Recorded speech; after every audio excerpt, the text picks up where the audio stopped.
I'm Amanda, and this is Not Your Granny's Quilt Show.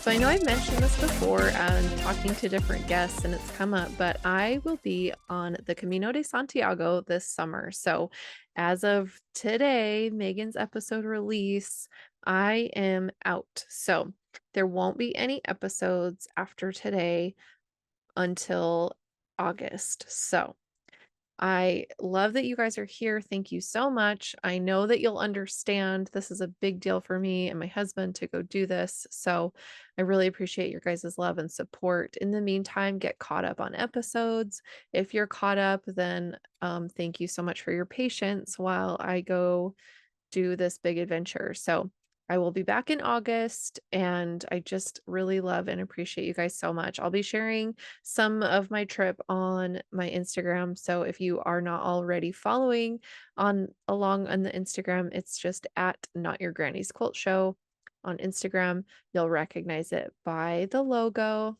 our little hot pink circle. And hopefully I can share some fun things. I'm taking a mini quilt along, and you'll see it on my backpack. I'm just really excited. And so that being said, I love you guys. Go get some merch. I mean, how fun would it be for me to come home to a bunch of merch sales? I would love that.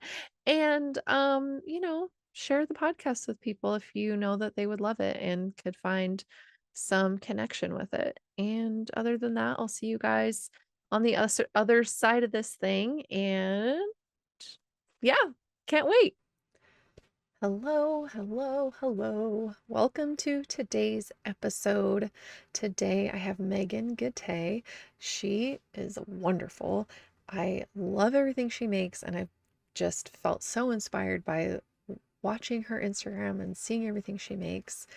She is a quilter, a coach, and she is the project coordinator for Ruby Star Society.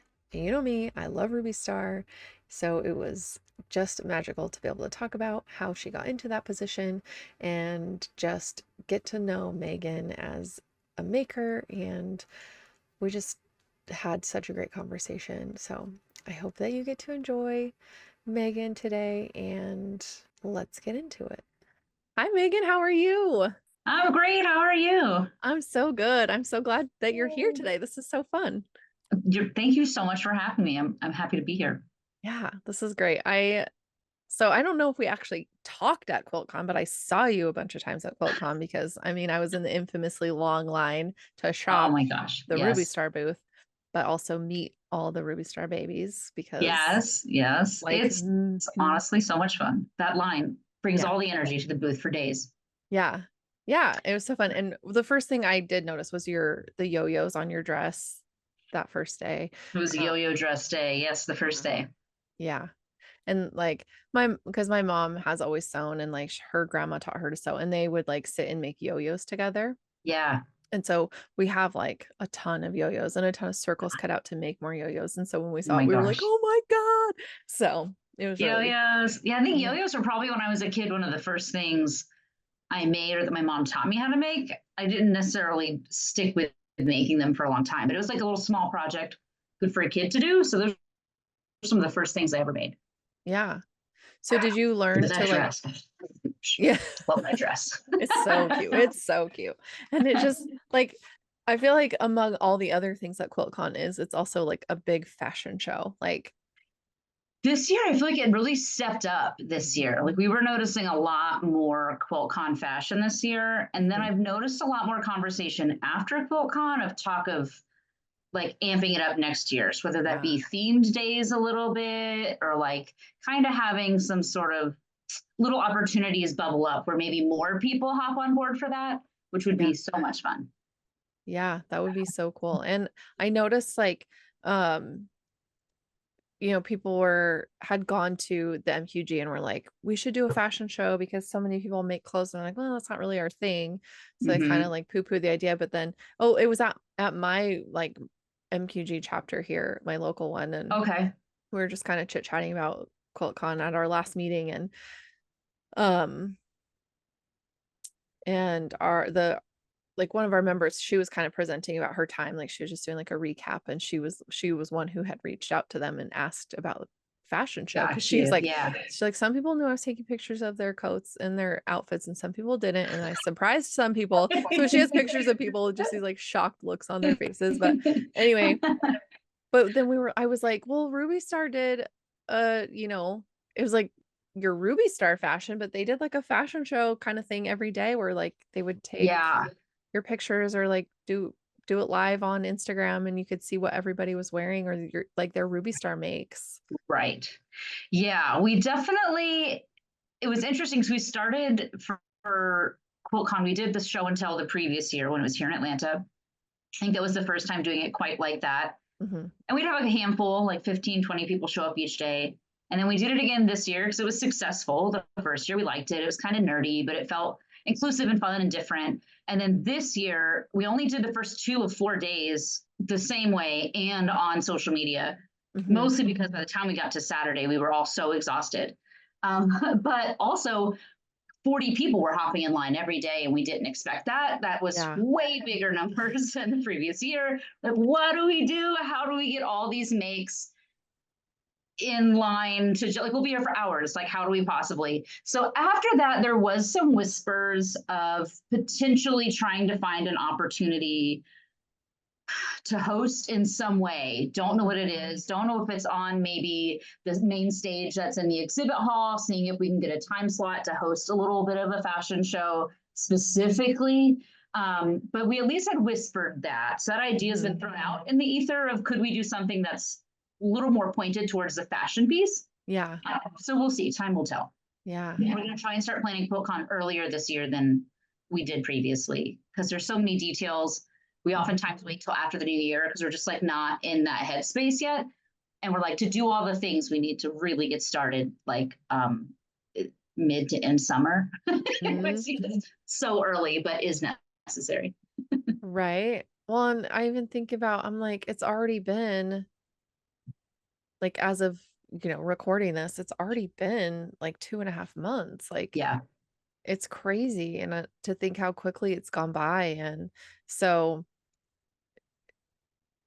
and I'm sure like my listeners are gonna get sick to death of hearing me talk about QuiltCon, but that's how I've like gotten introduced to so many people and Yeah. like all like my not all, but like a bunch of like my recent guests have all like come about because of QuiltCon and like Yeah.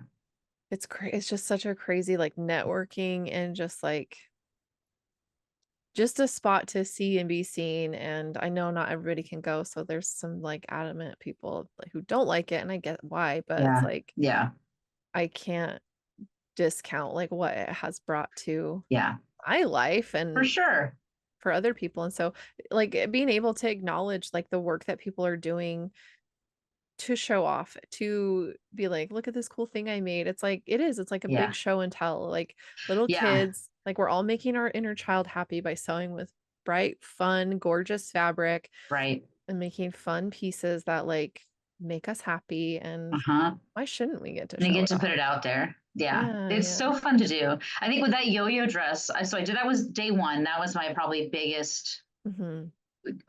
most kitschy over the top outfit, I guess. But it was also, it was so fun because it was the first time I kind of had a vision for what I wanted to make and then was able to actually execute it. I'm Yeah. very new to garment making. I Mm. mostly make quilts. Mhm. Um, and so that like it was on a denim shift dress. I made the shift dress that all the yo-yos are on, which that in of itself was like, oh, it actually fits me and looks okay. That's crazy. I'd be able to do that. With that dress, it was really fun to put in that time, but then also have the end result be something I actually could physically wear and felt proud of. And then the day I wore it to QuiltCon, we stayed at a hotel a little ways away, Mhm. 10 minutes away or so from the convention center. And so, of course, for anyone that doesn't know, it was basically like a mod kind of themed 60s, 70s retro vibe, including like blue eyeshadow, my hair as big as I could get it, the whole blue tights, the whole 9 yards. Yeah. And so we get in the elevator. I was in the elevator with Audrey that morning, and I was like, I felt really great and excited about the day. It's like, but I didn't really wrap my head around how specific the outfit looks until I got in the elevator, and everyone at the hotel that's not next door to QuiltCon was like, Like, it's a weekday. It's like a Thursday morning. It's Yeah. nice and early. And like, then just to have the doors open and see this, it's like, what? Uh-huh. So I was like, yeah, some fun looks. But that dress was so much fun. Um, of course, the next day and consecutive days, people were like, oh, no fun outfit. I'm like, hey, I'm dressed cute every day. Yeah. That day, I didn't have a big outfit every day. So next year, I might be like, yeah, no one's going to tell me I don't look cute today. I will have every day be a thing. Now leave me alone and just look. Yeah. You're like, just let me be a living model. It's fine. Yeah. I think it's hard because So it's much like, fun. yeah, when you like make a big piece or like something that is like so much work and so much love Yeah. goes into it and it's like just becomes the thing that you wanted it to be. It is hard to top it, but then it's like, but it doesn't like I still made this or I still like have this thing, Right. it's Well, like, the next day I had like the cute knotted headband by Gets Made. I had like ruby star earrings, the Rashida shirt with all ladies' faces, yeah. like pants that looked like denim patchwork that were a big rave last year, but Mhm. weren't following up Yo-Yo Day apparently. But I probably really had at least 3 people come up to me that day and go, "Oh, no cute outfit." I'm like, oh.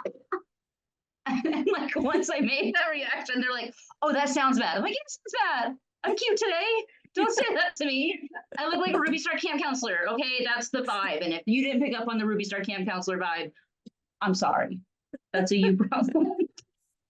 That's so silly, but so fun. God, Quiltcon's a good time, and I get the. It's not necessarily accessible to all. I do love that they finally are starting to roll out more options for the virtual classes. I think the class portion is such a huge part of what brings a lot of the value for it. Yes, Yeah. there's the connections and seeing people face to face and meeting people in that way, but Mhm. just to have the access to so many of those classes to build your skills is also valuable. And I was so happy to see because it kind of went from like, that's impossible, we're not going to do it or can't do it, to like, oh, actually, yeah, we can make a pass and people can get access. Um, which hopefully that was beneficial to people this year, I'm hoping. And I would hope they continue to do that. Yeah. And kind of lean into like what virtual components for accessibility could be there. Um, because I mean, technology, I can't imagine with technology that we wouldn't go that direction to have Yeah. those things available for anyone who can't attend in person to at least get some really cool insights in classes. But yeah. Mhm. Yeah. I wasn't able to get into any classes, but as I was so overwhelmed with just, everything else that I was just like, I'm kind of glad I'm not in a class. I don't know if I'd be able to focus or pay attention, but it looked like so much fun and there was such a cool variety of Yeah. options and yeah, the virtual piece seems like we did COVID virtual, like we did all that virtual, like we have Yeah. to be able to keep things virtual. When Yeah. businesses switch back or like say like, "Oh, we can't do that anymore." I'm like, "You're lying.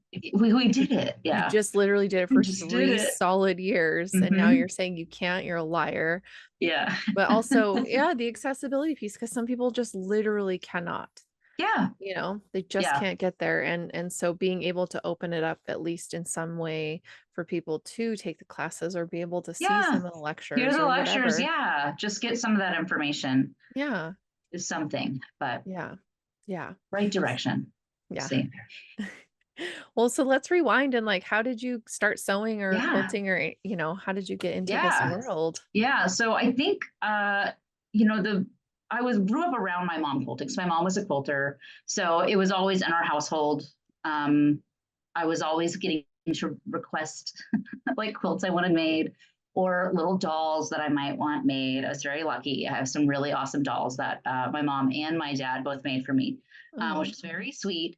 And then it wasn't until like I would sometimes go, she would oftentimes have like little side gigs at quilt shops, probably at the time basically to pay for her hobby of quilting, which I get it. I didn't not do the same exact thing in my life, but I would go to sometimes I go to like quilt shops with her while she was teaching classes or go to work and hang out with her at quilt shops. So I grew up around quilt shops a lot and was in them. Didn't really have a huge desire to sew a lot myself. So I wasn't necessarily like collecting any little fabrics that I liked. I was like not interested. And then in 2007, she got an opportunity to open a quilt shop on the coast of Maine. It was a really weird opportunity where it was, you know, my mom by trade was a tile setter. So she did ceramic tile work for most of her life. And so she was doing this, it was just a weird thing where she was setting tile in this little boutique hotel who had shops downstairs. And so she basically bartered, like I'll set tile in each unit in the bathrooms and kitchens, and then she'd get like shop rent, basically. It was Okay. not at all the way you should go about starting a shop, it turns out. But she did it, as my mom would, took the risk. And so I was in college at the time, like my second or third year in college, and I decided to help her out. So often days she'd be at her day job. I'd be manning a cute little like antique quilt shop. Basically, we had some bolts of fabric. We had a lot of the sort of clientele in the town you were in was a lot of tourists. So we were literally selling finished quilts, some fabrics, and then antiques. And so I was manning the shop, and it took me absolutely no time at all to realize that in order to be helpful, I needed to know how to answer questions. So quilters were coming in and asking questions I didn't know how to answer. Luckily for me, this was right when that first boom of modern fabric designers was happening. Mhm. So there were fabrics that we were able to, by looking through all the reps, that I actually was interested in. So that was helpful.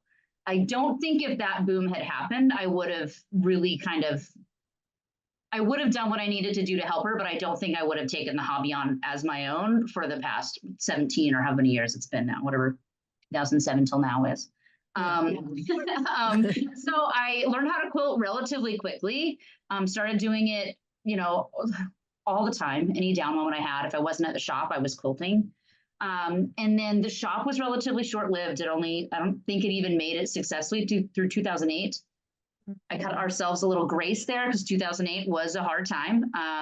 So that's awesome. The shop was no more. We were both devastated, but quilting stayed. So I've been quilting ever since then, mostly as a hobby, sometimes either working at a quilt shop or teaching a class, sometimes making stuff and trying to sell them.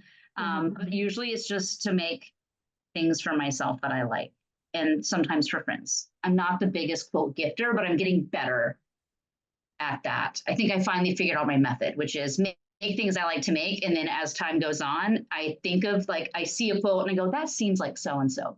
Then I'll just give it to them versus how typically people gift stuff. But anywho, that's how I got into it. And that's how I'm here now, luckily. Yeah.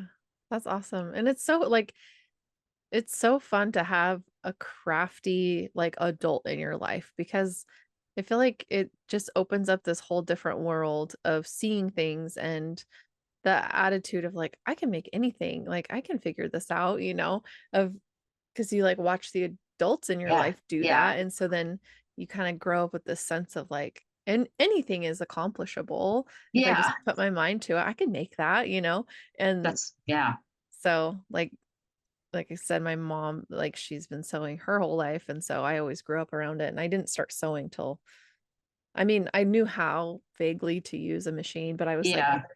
too anxious to try to use hers and like I didn't want to break it, even though I couldn't. Right. It's a Bernina 930. It's like solid piece of metal. Like there was nothing Yeah. I could It's not break. going Any anywhere. yeah, but it's still kicking today. But just that like creativity all the time and like always being in and out of Yeah. fabric shops and seeing different things. And yeah, with like I always say like my mom started quilting a few years before me. Otherwise, like all the other sewing she did was just like not just, but like garments and other, Yeah.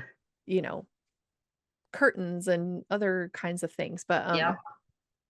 she got into quilting a couple years before I did. And then when she started making stuff with like Amy Butler fabric, that was what Right. I was like, okay. I do like this, it turns out. Yeah. I honestly, I always just thought quilting was a mom or a grandma hobby because I Hmm. saw my mom or grandma or my grandma's sisters doing it. Hmm. And so it really wasn't until that modern fabric came out that I was like, oh, Yeah. maybe I'll reconsider. Maybe I Maybe like I'll it. check it out. Yeah, that was an amazing time in fabric to like see those types of things start to trickle in and just they're so colorful, so Yeah. vibrant, so vintage retro feeling in a way that wasn't grandma. It just Mhm. seemed hip, which makes it and me not hip, but it seemed so cool. Yeah. Um, And God, I'm really lucky that the things sort of aligned, I think, at that time. Yeah. Because I really don't think I would have stuck with it otherwise. And I'm just so happy I did. It's been so fun. Yeah. That's awesome. And so you, for anybody who doesn't know, you are a project coordinator with Ruby Star, I correct? am. Yeah, I'm one Okay. of the Ruby Star team members. Okay. July, so about when this episode will air, Mm-hmm. will be 2 years that I've been with Ruby Star, which seems Okay. crazy, but Yeah. yeah. And so how did that job come about? Like, did you just find a posting or Oh my like what? gosh, for real, it was right place, right time. Oh So my God. I previously was working for a healthcare tech company. I had worked there for about, I think, 14 years. I had worked there. I worked in their learning and development department. So that's basically under the HR umbrella, um, creating and delivering trainings and team sort of building sessions. So everything from how teams can handle change, how to give feedback to one another, public speaking skills, how to make team dynamics a little bit better, how to work as a team, doing all of that stuff. I love that work. I was good at that work. But we had some crazy life things happen for me in 2021, which was my mom unfortunately getting sick and passing away Mm. the fall of 2001. She had come here to be with us in Atlanta, which I'm so, so grateful for.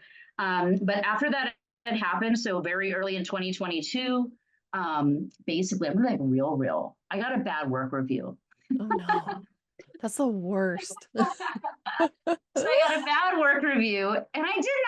I wasn't like I was good at my job. I'm not always like the top performer, if you will. I'll do what Sure. comes naturally to me that's easy and fun. Yeah. That some people think is hard. I was not necessarily like go above and beyond. So I was never rated like top notch. I was always like, you're meeting what you need to.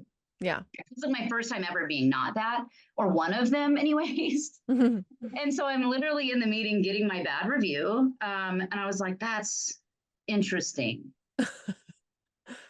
Because I kind of feel like I did that in a lot of my life. Like I personally am rating myself below in other stuff I just did. I was like, damn, I think I'm giving my 2 weeks notice. I had an amazing manager at the time. I loved her. I still love her. We still chat. And she's like, just fine, but just wait, don't say it yet. Like, think about it over the weekend. We'll talk again and we'll go about this in a logical way. So that was so silly and spur of the moment. Felt amazing. So it must have been the end of the week that I had that conversation. Literally went over that weekend. They had a restaurant here called Wonder Kid that I'd only been to one time. It was like a newer restaurant that started over the pandemic, but it was all like 70s themed, like diner, but like posh. Yeah. And so I went into the diner over the weekend. It's like, hey, are you hiring? Like, I needed something. I've never left a job and not had another job ever in my Yeah. entire life. And so I got hired at the retro restaurant, talked to my manager Monday. I was like, yeah, for sure. I'm quitting. I gave them Yeah. more than 2 weeks. I gave them it was like April 1st. It's like, I Mhm. love the idea of ending on April Fool's Day. I just think that's fits. It feels good to me. Get to make a stupid no joke post. I think it'll be so great. So I left that job, started waiting tables, took like some break off. It's like the whole month of April, maybe through May, like get through my birthday kind of thing, had a break. Mm. And then started waiting tables and I didn't know what I was going to do. I was like, I'm just not doing that Mhm. thing. I'm frustrated. Leadership was terrible. I'm not even doing it well, clearly. It's like, why am I here? If I've been doing it for Yeah. 14 years and I'm not doing it well now, why am I here? Right. Now, I'd say I'm rated low, but I was very good at my job. So I just want anyone watching to know that. But I waited tables. I was fine. There was a lovely moment where I'm like, I'm not 21 anymore. Really, it's hard, turns Yeah. out. Yeah. uh, and so I probably had a couple times of panic of like, what the heck do I do? Like, what's the long term? Like, what am I doing? I think there was a huge part of me that just needed life to feel different, Mhm. right? To have had the same job for so long, have such a massively devastating thing happen, and then just to kind of move forward like nothing ever happened was like, it doesn't feel right. It's like, I need there to be a shift. Like, I need, like, that big thing happened. I need life to be different. Yeah. Also, hyper aware that life is not like at any moment they can tell us time's ticking, it's almost over. Yeah. So that whole reality, I think, helped with that. Um, and so I forget when it was it June-ish or something? Ruby Star made a post. Holy shit, we're Mm, hiring. Talk about a thing where you're like, there's never just a position open. Like that yeah. doesn't happen, right? Yeah. And so I saw the post. I saw that there were 2 roles, and I read what the roles were, and I was like, I can do quite a bit of these things. Can't do all of these things. I'm not going to be your social media person. Never done marketing. You probably don't want me for that. I do know how to quilt, know how to sew. I know how to write classes. I know how to speak to groups of people.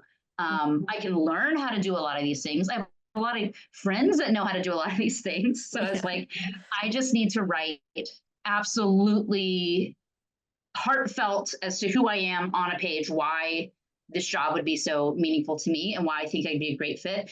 Laid out what I brought to the table, laid out what I wasn't bringing to the table, but that I Right. felt I could add. Shared a lot of pictures of my makes. And then just hope for the best. And it wasn't until like I applied that I was like, oh my God, I'm gonna be devastated if I don't hear back or get this job now. Yeah. And it was nice because I think both me and Audrey, like we each didn't know the whole piece of the pie. And so the way they had the job split up, we both applied being like, we can do some of these, not all of these. And Yeah. so Melody then went, thank goodness, and was like, how do both of these ladies cover? Basically took 2 of us to replace Devin. Mm, Miss May was the role yeah. previously, because she had like the techie marketing side of things and the quilter side of things. It's like, Mhm. what's the odds of finding that person that has all of it? Right. I know they exist out there, but what's the person of finding that person right now in Atlanta who's up for changing jobs? Like so many things, Yeah. right? Yeah. Yeah. Um, and so it feels like luck. I know it's not luck, but it was like the timing lined up. Hmm. If I had still been at my old job, I don't think I would have been able to convince myself to leave for such a change if Hmm. other things didn't happen, right? Um, so I think it just made sense at the right time. So it Yeah. feels very kismet. Hmm. And for me to have sewn on the side all these years, like it was a hobby. I wasn't doing it to really get me in the field.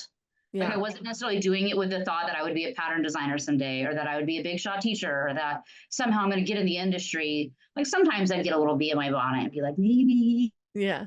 then. But I was just doing it because I enjoyed it. And Hmm. so to have that sort of pop up an opportunity like this, that's the sort of stuff I think I told people was possible, but I didn't really think it was possible. Like, you can love your job. I'm like, maybe, I think. And then I'm like, oh shit, I can't. Okay, seems very lucky. I Yeah. don't think this is very lucky, guys. Yeah. Um, but yeah, that's Yeah. long story, long, but it was, yeah, timing. It was, I think so much of it was just the timing. Yeah. Like, what are the odds? I could have not seen the post. I could have Right. seen the post days later and then have already gotten a ton of applicants. Like it just feels very lucky that it even came across my feed at the time it was shown to me and made sense. We all know Yeah. the algorithm's so weird with what visibility they give you.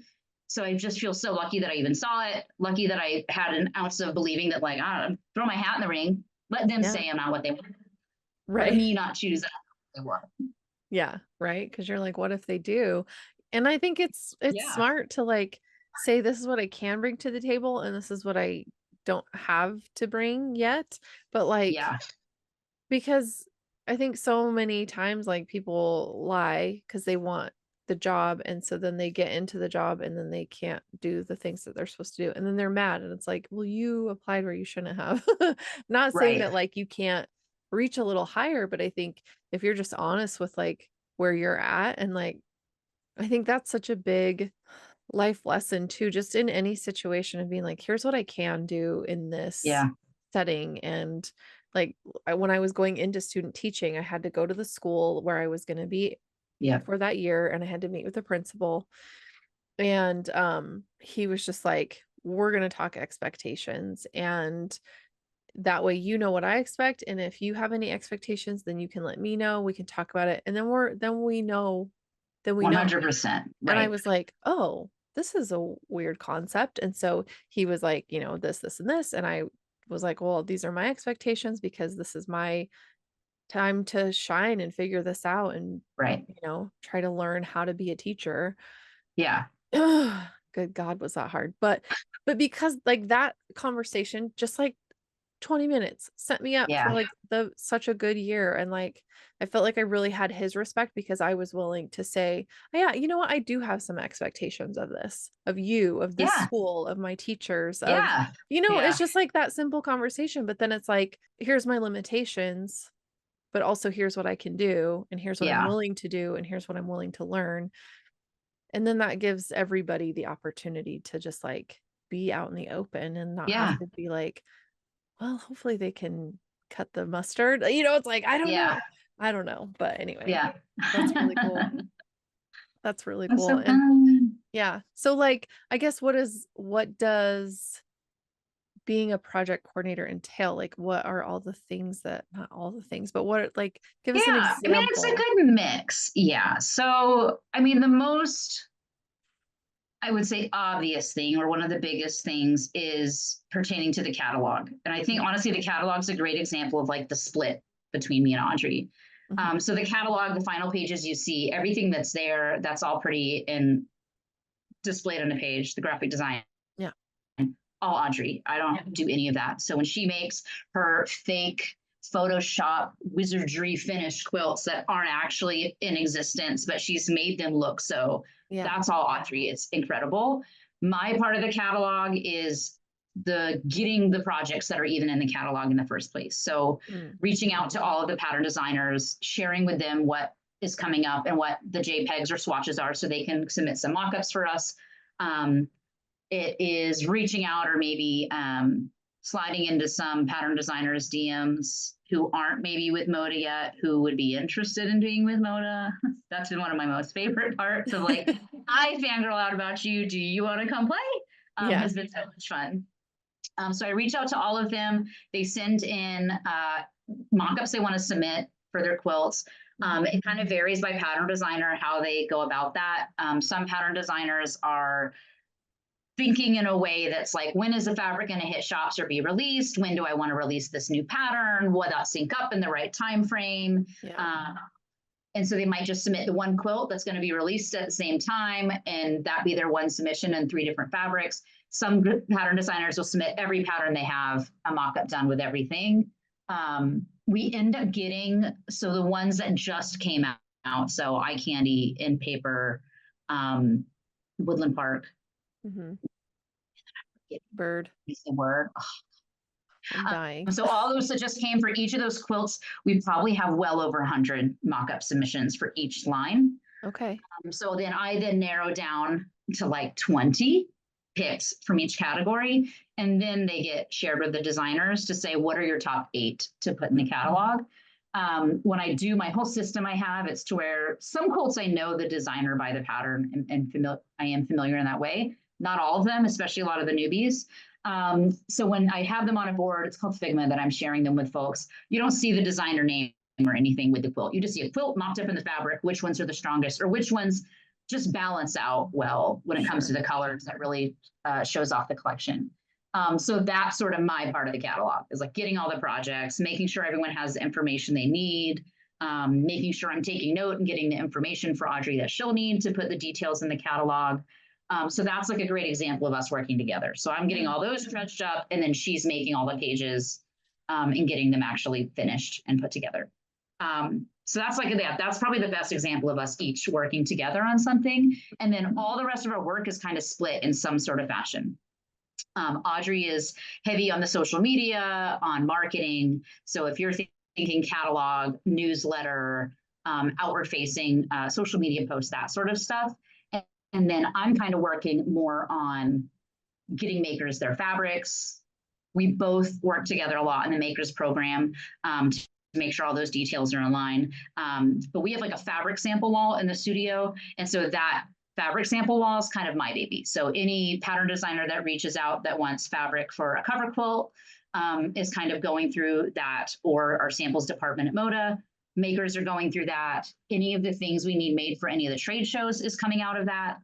And then I'm also making, if time allows, samples for the trade shows. So Okay. when you see quilts like H&H was split, I made 2 of the 4 And then actually Alexia's mom made 2 of the other 4. Mm, And then there's other odds and ends. It's like when you think of like prepping for a trade show, a lot of my work, like office assistant, is one of the sort of titles. So a lot of it's like literally making sure things are running smoothly, yeah. making sure we have printer ink, making sure the trash is taken out, like all the basic things. I don't Glamorous. refill the water cooler water because I really hate lifting the jug. So I will say, Melody and Audrey, you're so nice to take that on for me. But no, it's like weird odds and ends splits. I think, the whole first year was just kind of getting our footing. Neither me or Audrey came from the business at all. So there was so much just to learn as to how it runs and what all there is. The second year was like knowing how to do everything. Now let's do it a bit better. And so now we're getting into like, how do we do more? Yeah. Which is exciting. So how do we do things that maybe we haven't done before, or that Ruby Star hasn't done before? What would that look like? How do we do more things that we just haven't done yet, like kits? So the 10 Years of Magic kit was our first kit we've done together. I Oh, was designing the quilt, working with the tech writers to get everything written, making the sample. Audrey's making sure all the marketing and packaging and all of that is done. So another opportunity to work together. And so we'll see. I mean, we have whispers of like, what would a block a month look like? mm-hmm. What would more kits look like? What do people want? What would be in the kits? How do we make that happen? So yeah, it's an interesting time and it feels exciting. Yeah. But I think there's a lot to learn. And there's also opportunity for a lot of imposter syndrome. So that's where we're at. Oh man. Yeah, it's like when you're kind of paving your own way in a sense, like it is. It's like, do I even know what I'm doing? Like, why am I even here? My gosh. I'm telling you, if I could have, it's funny, like I was so excited, but also dreading some of Quiltcon because of the makers having been announced recently. Hmm. And then I was like, oh, the makers program is so hard. It's me and Audrey's baby. When we first kicked it off the first year, we literally just got there. Yeah. Like we just showed up and we're like, what if? And we just did it. We had no idea. We did not know. I wasn't the type that was looking on, like knowing that all these other companies had some sort of a program or not. I didn't Hmm. know. I wasn't in it in that way. Hmm. So I think our sort of naivety at that time was on our side. And then round 2 this year was so tough. And that was like, talk about imposter syndrome. When I was looking through so many of these, everyone's so amazing. And I'm Right. looking through these accounts and I was like, I just left work each day. We literally individually pulled up all, because we had 1,700 applicants. Her and I individually pulled up every single Instagram account to look at all of them because our submission process tapped out. Apparently, there are limits on Google. And so we Holy looked at every cow. single account. And so I just leave for like 3 days in a row. I just left being like, I shouldn't have this job. There's so many people that should have this job. Why? It's like I'm not talented at all. I'm not creative. What am I even doing? Why am I here? It's awful. Who am I to decide Right. if you're a maker or not? Nobody. I'm nobody. I just happen to be the person helping run the program. So sorry. Wish it could be everybody. But we needed to, I mean, this is, I think people don't know too, like year 1, we had like 140 makers. Whoa. Year 2, I think we have 27 this year. Like it vastly different because we're living and learning and trying to like Yeah. not kill ourselves, I guess. Yeah. Not hurt my shoulder any worse than it already is. I don't know. But we'll see. I'm excited that we are in a spot and that Ruby Star and Melody is the type of place that wants you to experiment, try new things, be thoughtful about what you're trying, and then learning from experience on what maybe could morph or what could be done better. It's a good environment for that, which is awesome. Yeah. It seems so cool. And yeah, I know a few people who are makers who got in, Nice. which is so fun. It was so fun to see they were like, I'm in, like I made it. And I was just like, that's so exciting. I didn't even try because I'm like, I don't, I can't.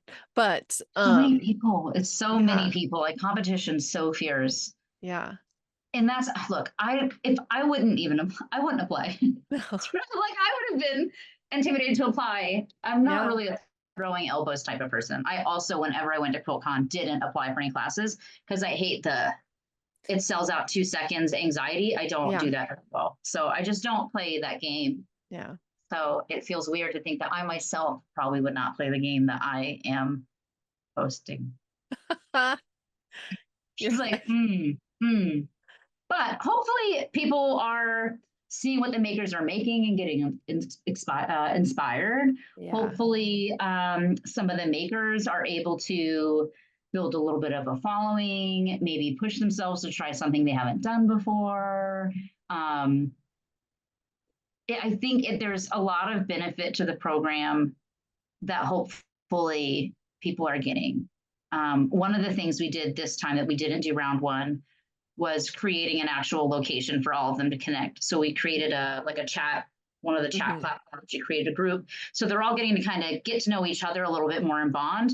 We really Nice. thought that was something the first group missed, especially the group was so big, it would have been impossible to really make those connections. Yeah. And I think such a big part of this kind of program would be the people and the connections you're making, the encouragement you can get from having a little sewing community. Mhm. Um, the fact that our makers cover different types of sewing and what they're working on. So they're having support from different sides of people like, I'm awesome at bag making. And then someone's like, I've never made a bag, but I'm going to try. And now you have kind of a built-in friend to kind of help guide you or give you insight, which I think is super valuable and has been so fun. That was like my most, was excited to announce makers, but I was most excited for everyone to jump on the chat group. I was like, Yeah. that's what I want on the chat group. So silly. Yeah. Fun. No, I think it like community matters so much. And I think anytime like I literally like came from like to do this interview, I came from like it used to be called Rusty Barn, but it's like this quilt craft and sewing expo and it goes around to different places, but it's like it's Fun. always the second weekend in May here in Boise. And so I was there selling raffle tickets with my not the modern guild, but the other guild I'm in. And because we in that same building host a quilt show at the end of September. Nice. So we're selling raffle tickets to sell the raffle quilt or to get the raffle quilt out there. And um just, like, seeing so many people, it's like, "Oh, I know that person. Oh, I know that person. Oh, I know that person." Mm-hmm. And, like, even that, it's like, it just is so meaningful to know other people and to be able to talk to them and Yeah. ask questions if it's, like you said, making a bag you've never made, I've never made bags and, like, being able to talk to people who are Right. really good at it that can give you tips and tricks and, like, that, like, community aspect, I think, can be underrated sometimes because it's like, Yeah. "Oh, I'll just do this on my own." And, like, I feel for people who don't have that in person, but I think, Yeah. like, maker groups or even, um, I know Emily, she's Peach and Honey Studio, she's one of the Yeah. makers, but when Mm-hmm. she's on the show, we're friends, like, she's, like, so excited, and we, like I'm one of the admins now on the, like, Facebook group that she and Aaron started, Yeah. the Quarter Inch Collective, and Mm-hmm. even that, it's like they started it because they don't have, like, local people to them who Yeah. also quilt and so it's just like, of course I wanna be part of that community. That's the whole reason for this podcast is, like, create community and help people find each other that are like-minded and Yeah. can help each other out and support each other in their adventures wherever you're at, and I think imposter syndrome is real and it's hard to like get over that hurdle sometimes, but I think just the willingness to like get in there and try, get your hands dirty Yeah. and fuck shit up on the way and like figure out how to make it better is like that's life. Like that's the essence of humanity and like if you're not Yeah. really grabbing that by the horns and riding that, like what are Yeah. you doing? Like why aren't Yeah. you living? Yeah. I mean, what do you, I feel like it's so interesting in the creative community too, of like, where there's very rarely a creative emergency. Right. Right. Like, hopefully, most of us are in this because we enjoy it and we like it. And so I think sometimes for me, if I wasn't ever necessarily planning on getting into towards my work as well. So I think I need to sometimes like I can just do this and have fun with it. I think oftentimes the ideas I get or any ideas that I've gotten for Ruby Star that were are ones that I have at home. They're not even at work because I'm like, I feel more relaxed in my space and I'm going to do what I would normally do. And I'm not there yet. But it's like, yeah, look, we don't know how much longer we have. We might die. We might as well have fun and be creative. And if things suck, that's fine. But did you learn something new or did you at least like mentally enjoy the process at some point along the way? Then good. That's Yeah. enough. Yeah, honestly. And even if something you try fails, at least you tried it and weren't that person that's like, "Oh, I could never do that." Like, it used to Right. drive me crazy when I Go would ahead, say, say oh, when when I would say, like, "I'm a teacher," and then people are like, "I could never." And I'm like, People say that all the time with creativity. "Yeah, You're so creative. I'm not creative at all. And I'm like, yes, you are. You're everyone's alive." creative. Yeah. We're like It's like, born that way.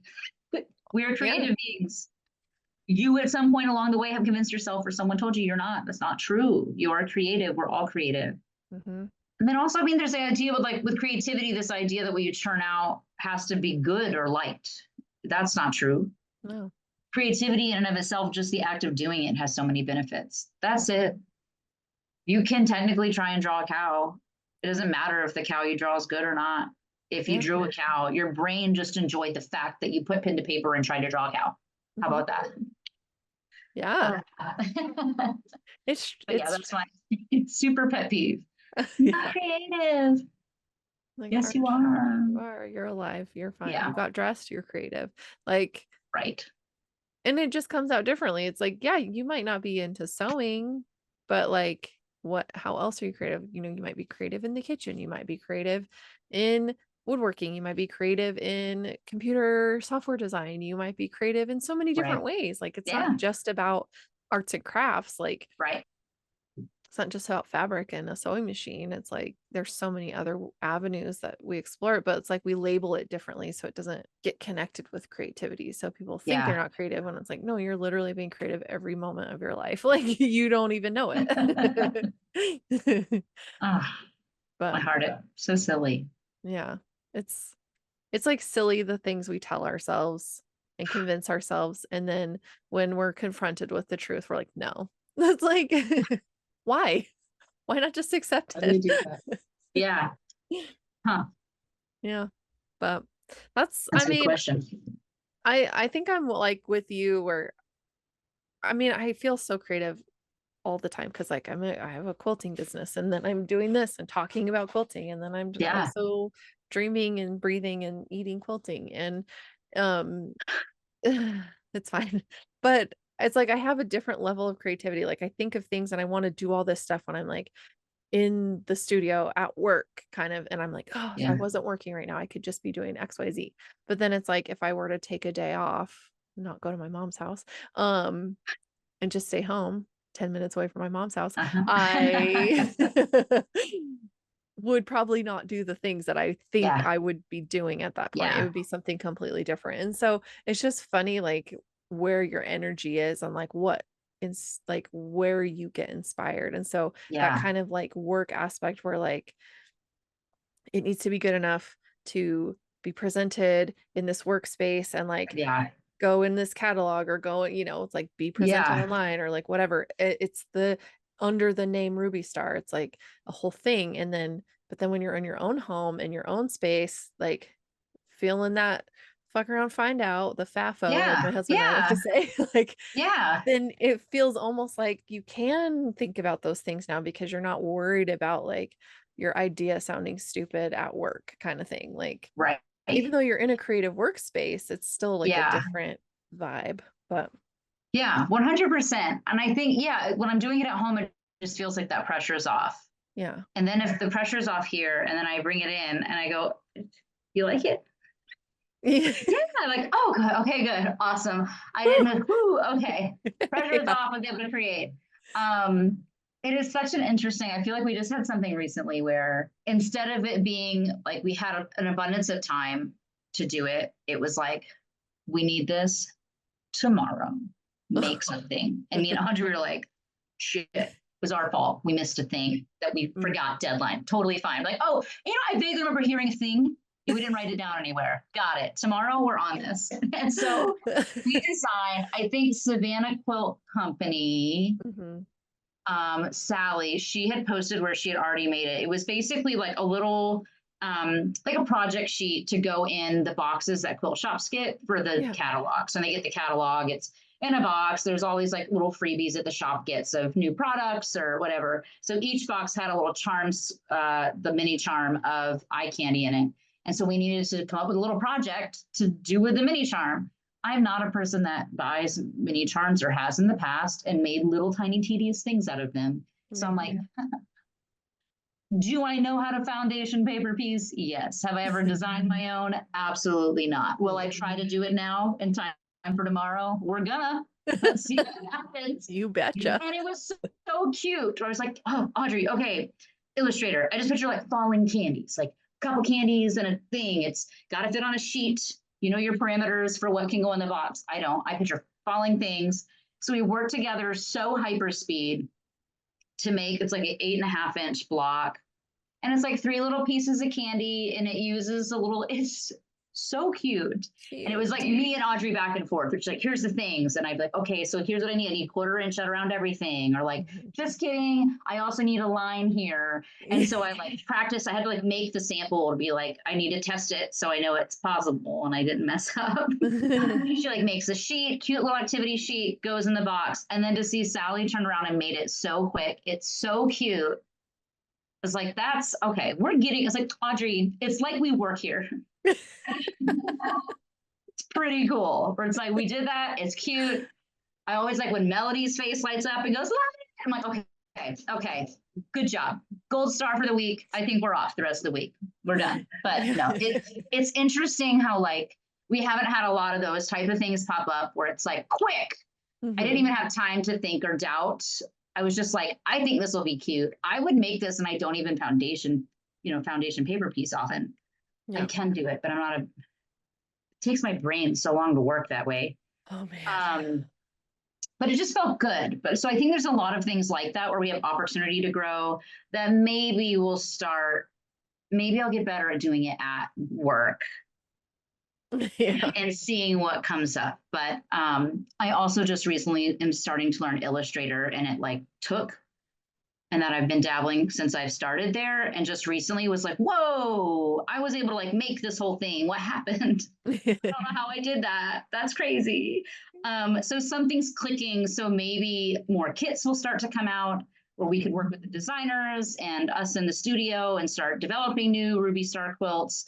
Because that's so out of me and Audrey's wheelhouse. So I know we have the things coming up this year, like the 10 years of magic quilt. That was my baby. I'm so excited for that. And then the game night quilt, which is technically on the Moda website. It's our next sew along.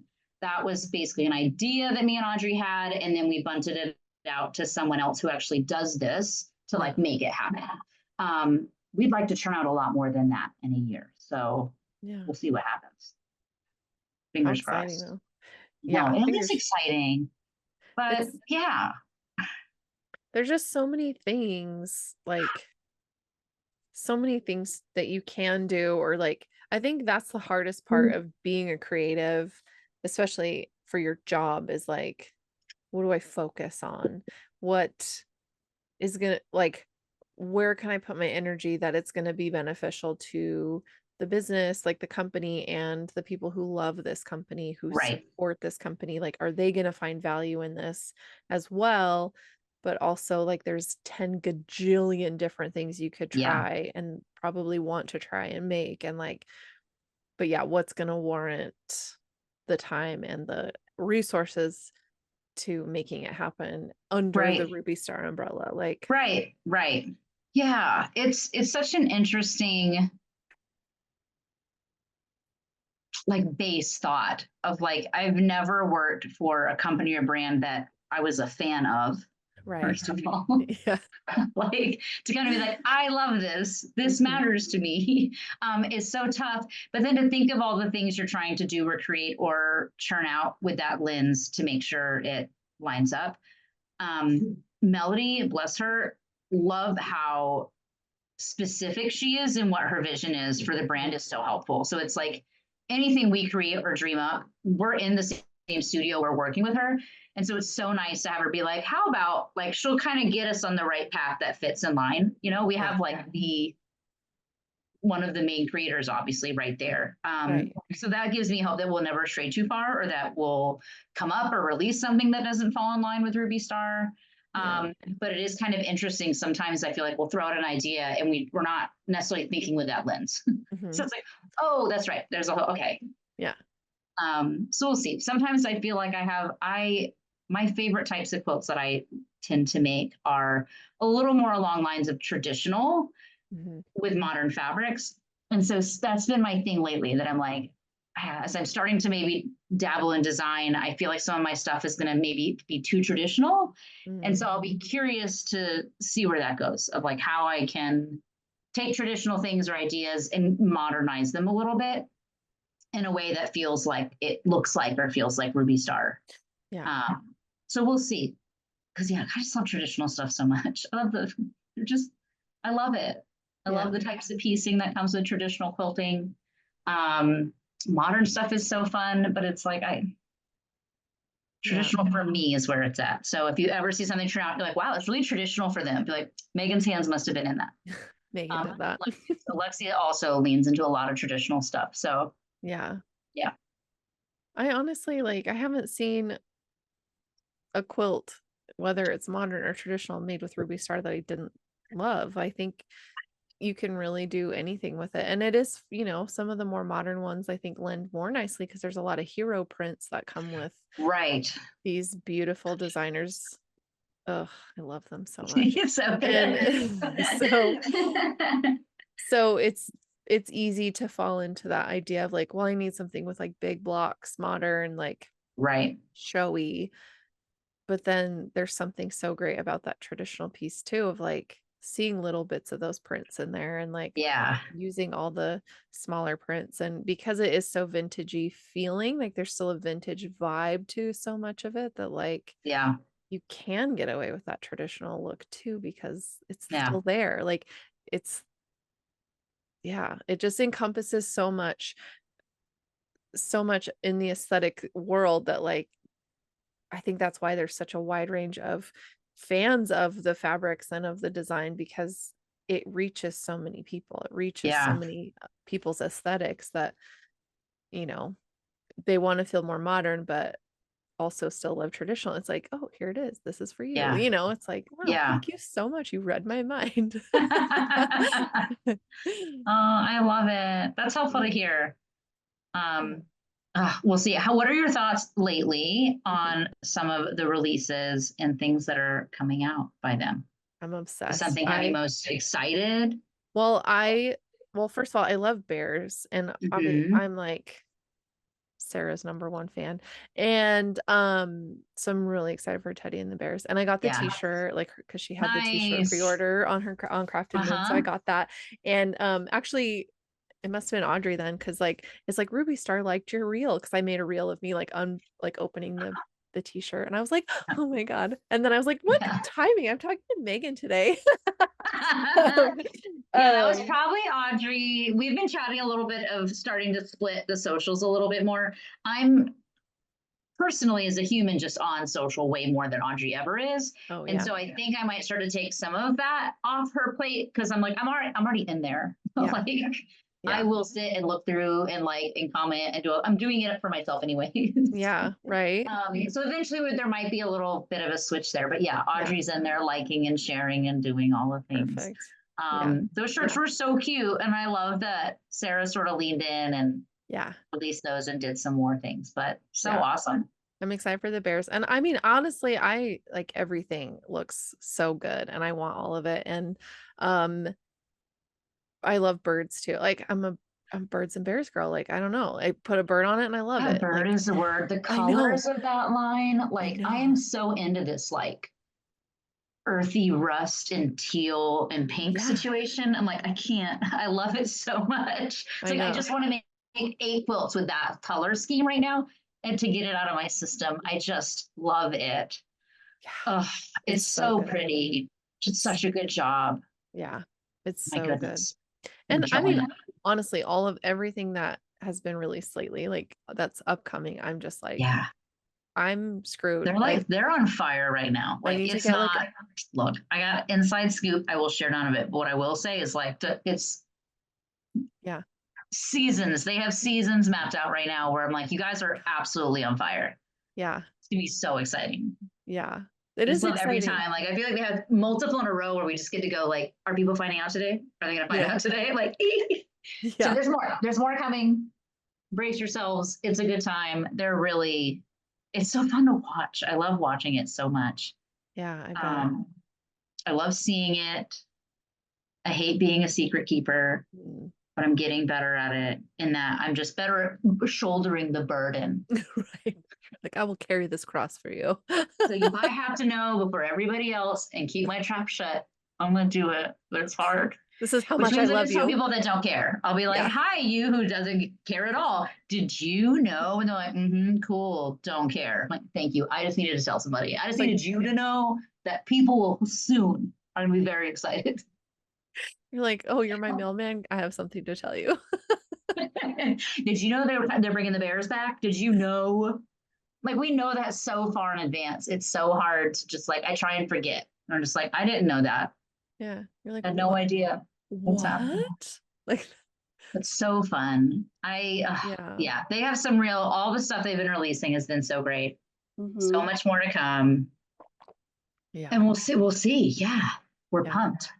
It's amazing. Well, and like my bestie Jen, she loves Melody. Like, so Sarah's like my Mhm. girl, and Melody is hers. And so when at Quiltcon, I bought one of Melody's art prints for Jen's birthday, and Melody signed it for her, and Oh, she lost her shit. Like when I finally because I held on to it. Her birthday wasn't until the end of March, so I held on to it for a month, a whole yeah. month, secrets. Wow, that's And really nice. when she opened it, and I was like, "Look at the bottom," and she was like, "Did you fucking sign this for real?" And I was like, "Yeah, she did." So I felt really cool. I And love it. it's just like, I think too, because I've been such a fan, and I think it's this way in any sphere, whether you're meeting like a singer that you love or Yeah, a painter or whatever it is, like you just really hope to God that they're as cool as you want them to be. yeah, And literally, like any person I've come into contact with, which Quiltcon was the only time, but like getting to actually meet Sarah in person and like yeah, talk to her, and I mean, I'm sure she hears it all the time, but just tell her you are one of the reasons why I stay quilting, why I keep making, oh, because like Ruby Star as a whole, and I love Rashida. God, I love them all. It's like so yeah, hard to be like, oh, this is my yeah, favorite person, but because really it's just like as a whole, it feels like every single person really cares, yeah, and it matters to them that we, their fans and the makers with their fabrics, like love what they're doing and yeah, care about what they're doing and want to support what they're doing. And it feels like they listen yeah, to what their fans are saying and what yeah, people are yeah, saying. And obviously it's their creativity, and they're going to design what they want to design. But ultimately it's like, I think because of the way that they've built their brand, like they have lifetime fans. They've got lifetime followers. yeah, Like yeah. they're And so never gonna it was that be. we have we're going to be doing a presentation we still have to design for this event at Moda this summer, Motivation, which a lot of the quilt shop owners will go to. Um, and so Melody had this analogy that she wanted to explain it, kind of like it really falls into the Teddy and the Bears a lot, but this idea of like groupies, right? Or like all these companies have names, or they like the Tula Troops, or like they have names like the fans. I think someone said the Ruby Starlets, which I think Melody had just crossed her ears at Quiltcon. I don't know who coined Ruby Starlets, but she's like, I never even thought of that. But she's like, I think, sometimes for more traditional shops who like don't get it, like what the fanfare is about, Melody's like, all I can think of is like the people that go and see their favorite band over and over and over again. And even though Yeah, they've seen the band perform so many times, they'll still see the band perform. She's like, it's kind of like that. And it feels really weird. She's like, I don't even like talking and I don't want to explain it like that, but I feel like it helps you understand why it's a thing or yeah, why there's like that base behind it. She's like, it wasn't our intention to be that way. Like, you're just like, right. we design really cool things, right? So Mhm. I love when people are like, we joke all the time. I'm like, I'm a Rashida, I'm an Alexia, I'm a Melody. But you do get your favorites. But I think so much of what has me excited to be there is the lady power behind it, man. Like Yeah, they're all so talented. They're all so unique. They're all really close. And it's just to be even in that like ether is so cool. Like to Yeah. witness it, to see what they're working on, or hear like seeds get planted of things that will be down the line that they don't even know yet. It's so cool. And I just feel like we probably on some level all want that, you know, like Right. we all want a girl gang. Like who am I with and who are my people that are kind of lifting me up and carrying me through? And it's so fun to see that in fabric form, Yeah. you know? Yeah. Definitely. And like it's just so empowering too. I think to have that friendship is like the core of the business, and it's not like, well, at least that's how it comes across, which is like Yeah. I think it feels like good supporting because it's like that not a single one of them is thinking that they're better than the other ones, or that Mm, there's like infighting behind the scenes, and it's like it comes across as just like, yeah, a place where lady bosses can be lady bosses and everybody's going to lift everybody else up, and yeah. they're going to elevate you because they want to elevate themselves too, but in like I'm going to elevate and I want you guys to come with me kind of thing. Yeah. And you're right. I think it is that like, well, yeah, melodies are like going to see your favorite band so many times. It's like I could go, there's certain, yeah, concerts I could go to Yeah. once a year and I will go every time because there's Yeah. nothing better than seeing that band live. And like Right. even if it's like a different iteration of the song, or like putting Christmas lights on those stinking octopus like print, Right. I'll buy it. Put okay, great, thank you. Oh, you put shoes on it Yeah. now? Okay, thank you. I'll buy that too. So Like, cute. yeah, Right. it's Yeah. It's like you're just, there's that connection to it that maybe you don't always get or have in yeah, some other stuff. I think because we are also intrigued by the people behind it. right. Like it's such a weird, I Yeah. mean, Tulip Pink, I feel like also does that really well. Like Yes. she's out there, she's visible. You think she seems awesome. Like what a Yeah. badass, right? And I Yeah. feel like that really makes me want to look at her stuff, work with her stuff, admire her Mhm. art, be part of the whole thing. Yeah. And I just think it's so fun. It's just yeah, you want to be their friends, you want to hang out with them. Yeah. Yeah. Yeah. And I think that makes a difference. Like, no, uh, what they call it, like the beer test. Like, would you want to have a beer with that person? Like, I don't drink, Mm, but would you want to have a seltzer with that person? And I would, it's like, yeah, yeah. I can look at that person, what they're presenting, what they're designing, what their like whole thing is. And like, I could see myself sitting down and chatting with that person. Yeah. It's like, yeah, I want to support that because I feel connected to it versus like somebody who maybe doesn't show up online or is kind of Yeah. ghosty, and you're just like, I don't know, like I like your Yeah. designs, but like if you're not willing to interact with the world around you, and like this is the reality of what quilting is now, like freaking podcasts and social media Yeah. presence and YouTube and whatever the hell else, like Quiltcon, quilt shows, like showing Yeah. up and showing your fandom for these things, like Yeah. that's the reality we're in. And I think the more that companies or designers lean into that and accept that that's the reality, like I feel like those are the ones that are getting these Yeah. big groups of followers. And Yeah. Tula is one of them. And I think it's like letting us millennials live out our Lisa Frank childhood dreams too, because like, you know what I mean? Like Yes. as an adult, I can choose these fabrics that like speak to my inner child, and like I get to make these really cool things with them. Yeah. And I get that choice. Like I'm Yeah. not at the mom being like, or at the mom at the store being like, can I get this? Yeah. And then my parent being like, no. You Right. can Now have you're this like, I dollar will version. buy those stickers and I Yeah. will put them in whatever I want, including Yeah. my sewing machine. Talk about living out of things. Like you can't put your stickers in anything that's expensive or nice. Yeah. Then you're like, I'm Yeah. going to put it on my favorite item that is expensive and you Yeah. can't say anything about it.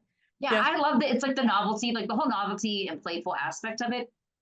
So fun. Like I Yeah. don't get sick of it. I think as the world gets worse and worse, I need it more and more Exactly. to like balance it out. Yeah. I literally was just sitting on the couch last night and I was like, but who is Lisa Frank though? Like who's designing? Who is that? I know. Is it even a person? Is it a house? And how do we get them to be a guest designer for Ruby Star Society? Who is it? Who Yeah. are they? Have they already done that? Have they already released a line that's formal with people? Have they not yet? Do we know? I That don't was my know. thought last night. This will be me when I go back to work next week and I plant that seed. Melody's like, Megan, that's a lot. And make it happen.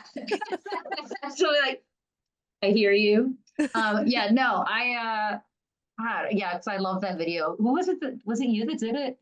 I can't remember. Someone the other week that's like, if you love Lisa Frank, how's your Tulip Oh, Pink and Ruby Star obsession going for you? it I wasn't laughed me, so but hard. I was I did like, like for it. real. Yeah.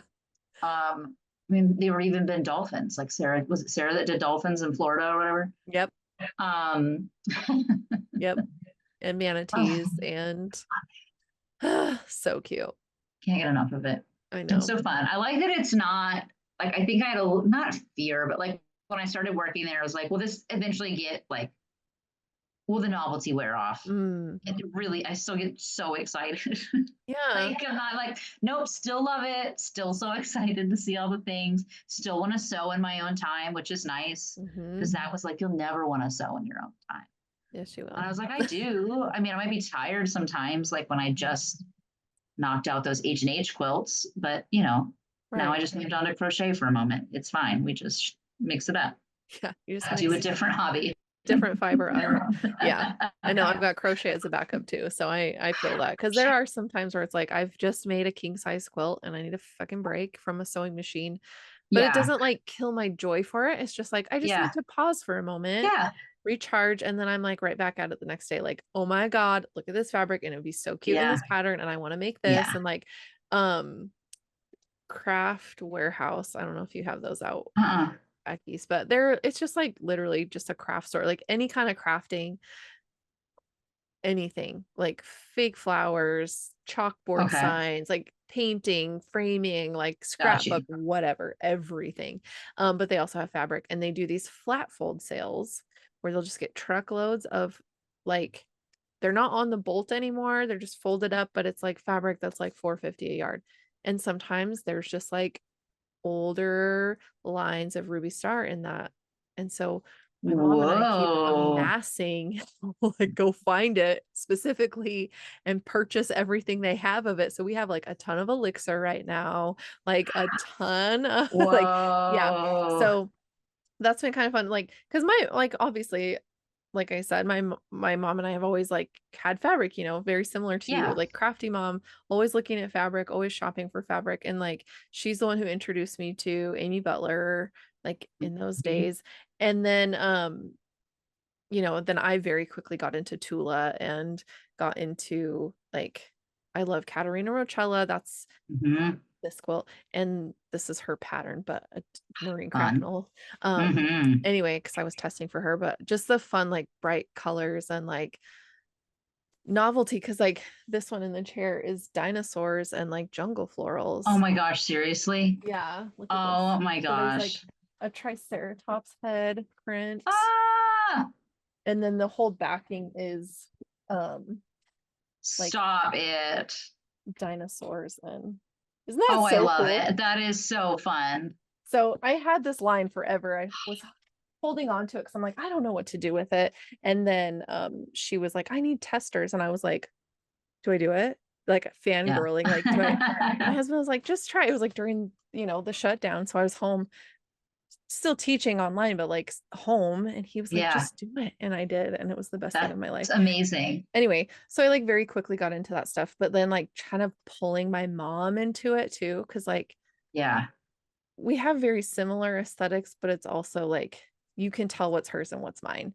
Yeah. It's but like getting her into Ruby Star and getting her Mhm. into like she's like fully in right now with Ruby Star, like anything she can find. She's like, should I get this? I'm like, obviously.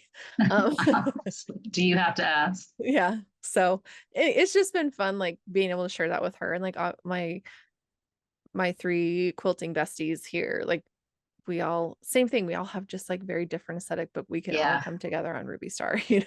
That's so It is fun. so fun. But yeah, it's just super exciting. And it's just so fun to see just the different ideas that these girls have in their brains and like Yeah. getting to share in that excitement and like, yeah, like feed the joy of my inner child. It's like Us millennials really need that.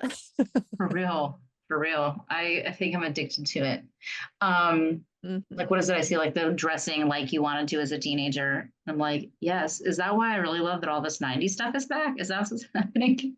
Yeah. And like most of my friends are like, I can't get on the wide leg jeans. I'm like, oh, I have like every single pair of wide leg jeans I can find, including flares. All that I'm missing is a wide leg pair of khakis Mm. and some like that military green khaki cargo. Like Yeah. that's all I'm missing to complete my like 1998 to 2002 wardrobe. Yeah. I was like, guys, I leaned in so hard, so fast. Like they whispered wide leg, and I had all of them. Like I'm not waiting. Um, I Yeah. embraced it really hard. But I just love it. I don't know. Yeah. What can you do? I love it Not too. And apologize. no, don't be apologetic. There's no sense in it. Like just love what you love. I think that ultimately is what it comes down to is like if you like it and it makes you happy and it's not hurting anybody else, Yeah, just go for it. Like you get this life, you get this existence. And if yeah, you like get to the end of everything and you're like, "Oh, I really wish I would have whatever XYZ."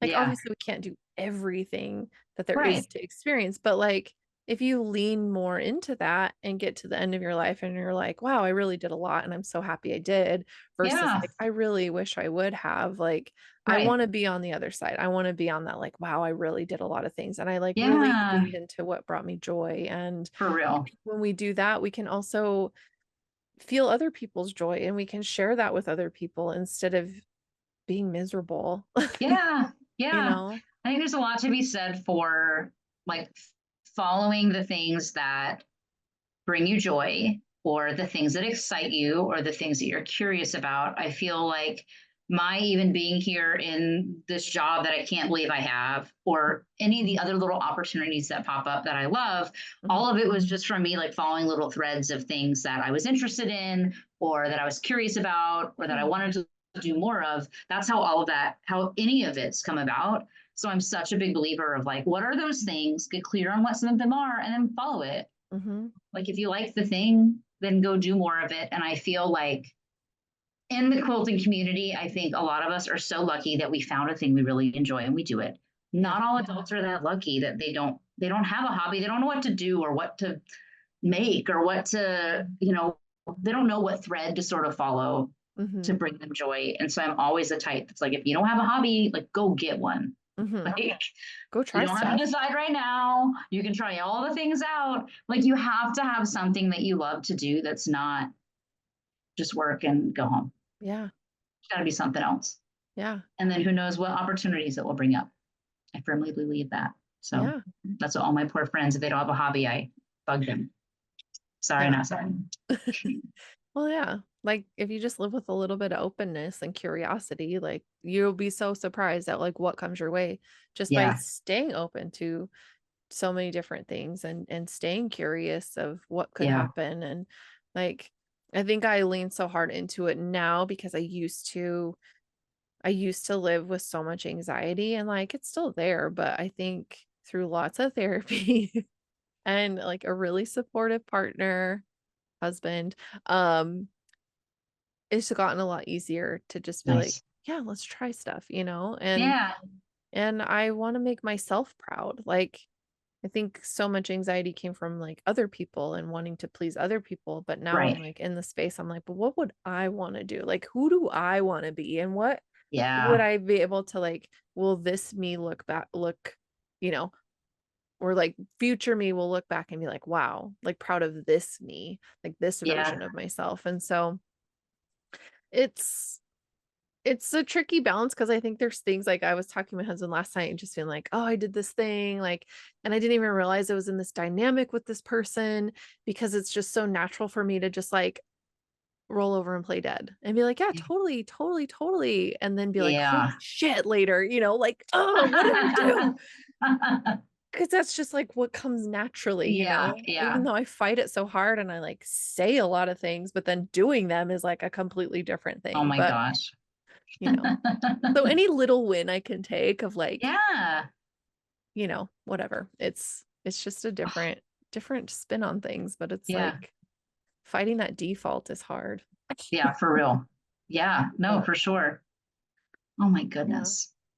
Well, like, what's your favorite thing you've ever made? That's what I want to know.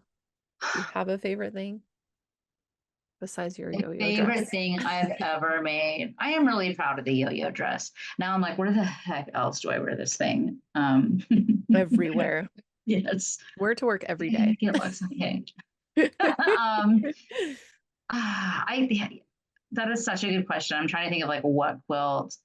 I think my favorite thing I've ever made right now, because I feel like if I keep making quilts, eventually I'm like, that's my new favorite. Hmm. Like that's my new favorite. Um, I have like a couple top contenders, narrowed down to three. One would be a quilt that I have. It's like throw size. I made it with my mom using a bunch of these tiny 9 patches that she made. It's like 177 little 9 patches. And I loved, like, it was the first time we ever worked in a quilt where we mailed pieces back and forth. So like I had cut all these squares with the intention of doing a like kind of a bigger hexy quilt for a baby for a friend of mine. And so I cut out all these squares and then I started making the hexies and I was like, no, not doing that. And so I gave the full stack of like all these squares to my mom. She cut up those squares to make the 9 patches over like the course of a winter.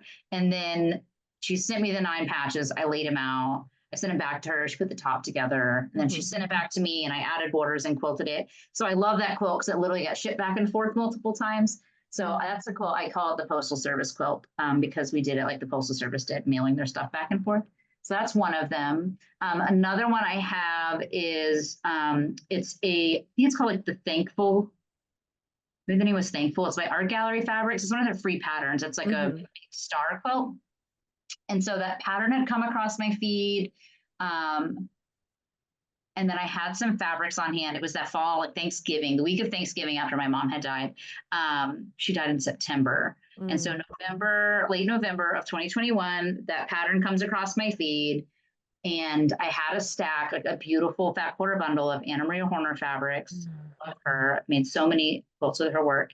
And it's like the quickest a thing came together. I'm like, that quilt, these fabrics, these background colors. And I made it over the course of a week. I was so proud of it. And it's one where I'm not necessarily a religious person. I do consider myself spiritual now, but I was like, it's like she was just like, do this, it'll make you feel better. Like here, like make them out of colors I'd like, do this. So I feel like a woo side of me thinks that me and mom made that quilt together. It's probably the first quilt I made that she never knew existed. Because we were always sewing and sharing. So it's like it felt weird to make something that she never even heard of, like that project could exist. She didn't know. So there's that one. And then a fan quilt. I made a fan quilt a year and a half ago. It's actually the backdrop of like my Instagram photo, the colorful fans that are made out of all the Ruby Star basics and some solids and Essex linen for the background. I love Essex linen so much. And that quilt, I made it and I was like, it just looks like me in a quilt. And I love it so much. So that is right now my favorite make. But I'm so proud of those three for different reasons. But yeah, those are probably my tops. Oh, Yeah. that's good. Yeah. It's hard to like make something when your heart is broken, but like it's almost like necessary when that's an outlet you have. It's like Yeah. sometimes you just have to make stuff, and that therapeutic action of just like all the kind of meditative like cutting and putting 100%. all the little bits like help. But I ugh, my heart goes out to you. That's so hard. That's a big loss. And Thank you. Huge. Yeah. It's so I'm nothing. keeping it lighthearted because I'm like, if I open that can of worms today, it's gonna get real messy real quick. But yeah, I had a lot of people ask me after, like when she had passed, like if I didn't want to sew for a while, because like it must have been really hard because you guys shared that together. And I was like, actually it was the opposite. Like it's literally all I wanted to do. So I was like, I don't want to work. I don't want to see friends. I don't want to talk to anybody. Like, I just want to sew. So I've sewed. I had one of my friends who was like, you're in like a prolific period. I'm like, it's prolific. It's like, I know the word, I don't know what it means. I'm like, Yeah. what's that? It's like, oh, like you're turning out a bunch of stuff really fast. Yeah. It's like, yeah, like I'm not stopping. Like I finished so many of her quilts. I made so many and started so many more of my own. And I just basically sewed like a madwoman for like 2 years. Mhm. I don't know if it's really stopped much, but it's like, it's all I wanted, like every free moment. So I would literally just sew for 8 hours plus a day, most days if I could.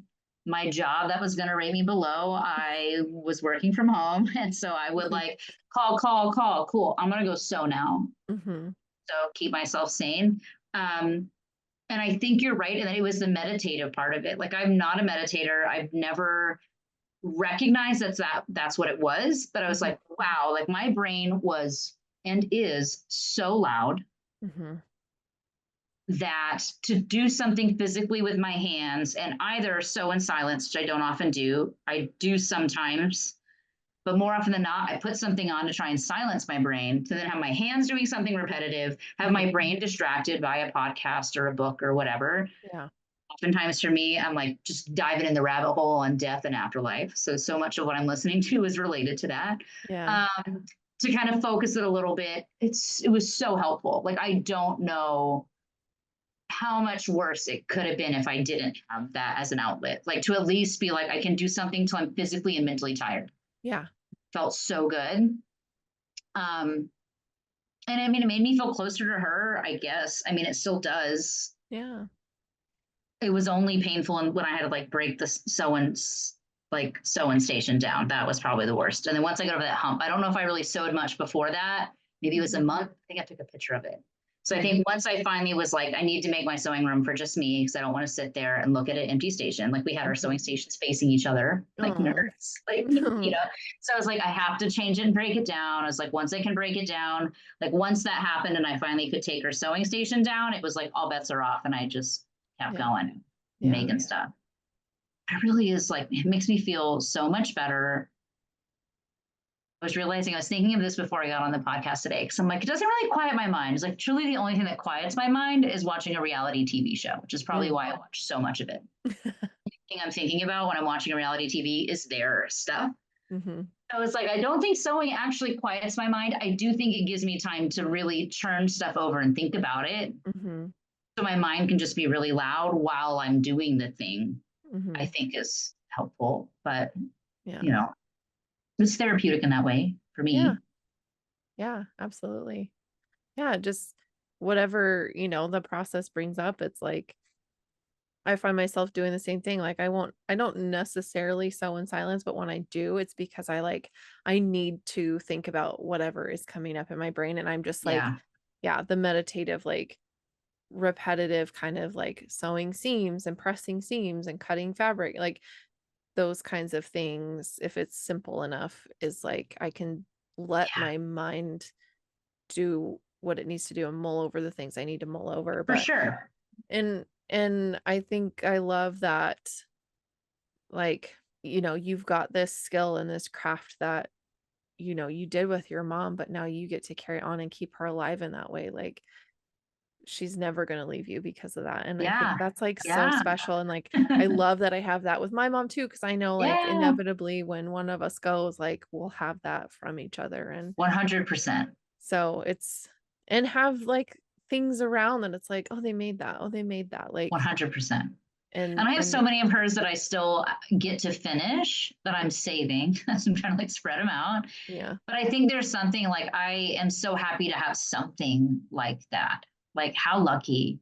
yeah, I just don't know how many other, I mean, crafts aside, like how many things you can possibly share with your parent that's so tangible and mhm, that you have in your life because of them mhm, specifically that gets to carry on. Like I cannot, I mean, mom never knew that I was going to end up having this job that was well after she was gone. So it's like, oh, she would lose her damn mind if she were here to know that I had this.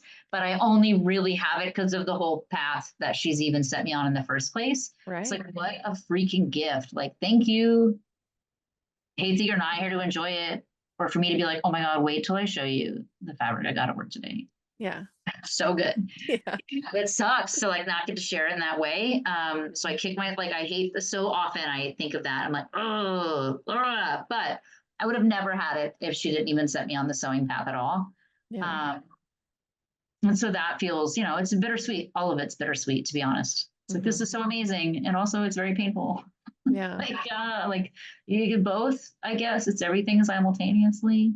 Yeah. You get kind of more used to living in that realm, I think, the Hmm. longer, at least I have been, where it's like, cool, I feel all those things at the same time Hmm. and be happy and sad. Yay. Yeah. Holding space Like, for all the things. yeah, you Yeah. get a little better at maybe balancing them all at the same time as best you can, but Yeah. you know, Yeah.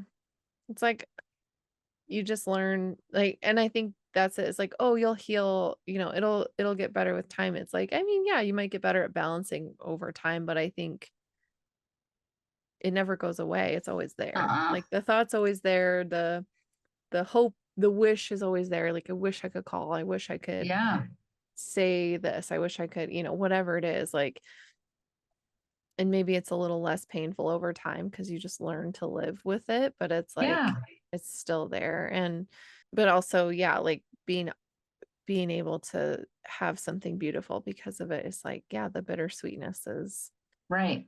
the real thing, but like learning to hold space for everything that comes with it and all the emotions and the cognitive dissonance of being like Mm, so happy and so fucking sad at the same time. Like yeah, it's really it's a journey for sure. And yeah.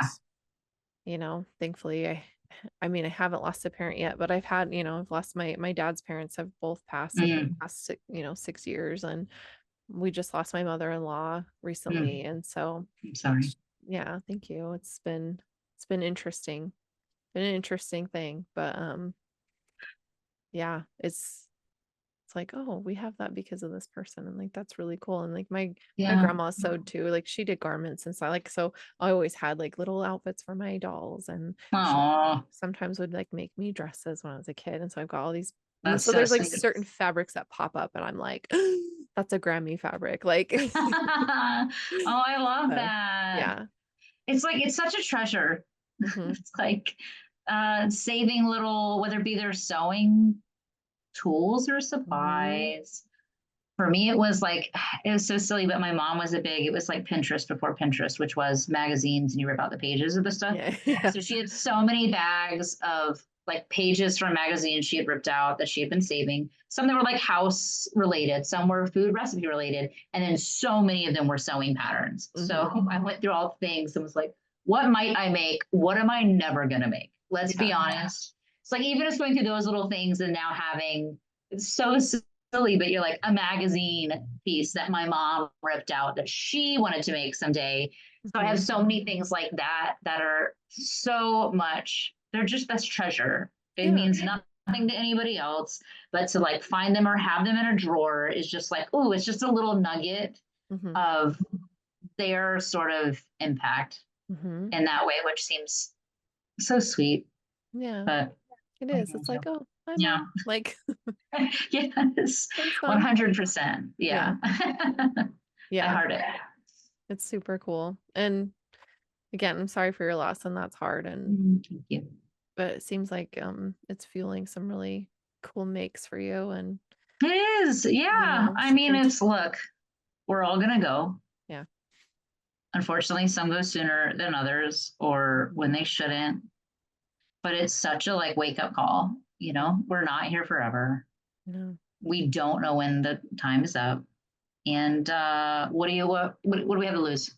Yeah. Might as well try the thing, do the thing, create the thing, say the thing.